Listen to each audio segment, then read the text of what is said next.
नमस्कार मंडळी, स्वागत आहे तुमचं आमच्या चॅनलमध्ये। आवाज महामुंबईचा, शोध बातमीचा, कौल मनाचा। चला तर मग आमचे चॅनल लाईक करा, शेअर करा आणि सबस्क्राइब करा। धन्यवाद।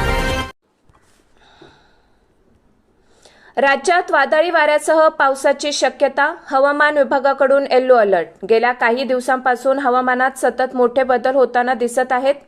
त्यामध्येच भारतीय हवामान विभागाकडून अत्यंत मोठा इशारा देण्यात आला। राज्यात पावसाचा येलो अलर्ट जारी करण्यात आला। ऐन मार्च महिन्यात राज्यात पाऊस सुरू आहे। राज्यातील अनेक भागात काल पावसाने हजेरी लावली। मोठ्या प्रमाणात गारपीट झाली। आजही पावसाचा अलर्ट जारी करण्यात आला। मागील काही महिन्यांपासून पाऊस सतत पडत आहे। यामुळे शेती पिकाचे नुकसान होताना दिसत आहे। आज राज्यात तापमानात चढ उतार बघायला मिळेल। विदर्भ, मराठवाडा आणि मध्य महाराष्ट्रात पाऊस होण्याचा अंदाज आहे। 20 मार्च 2026 पर्यंत राज्यात पावसाचा इशारा देण्यात आला। फक्त राज्यातच नाही तर देशातील अनेक भागात पाऊस कोसळताना दिसत आहे। आज राज्यातील काही भागात गारपिटीचीही शक्यता वर्तवण्यात आली।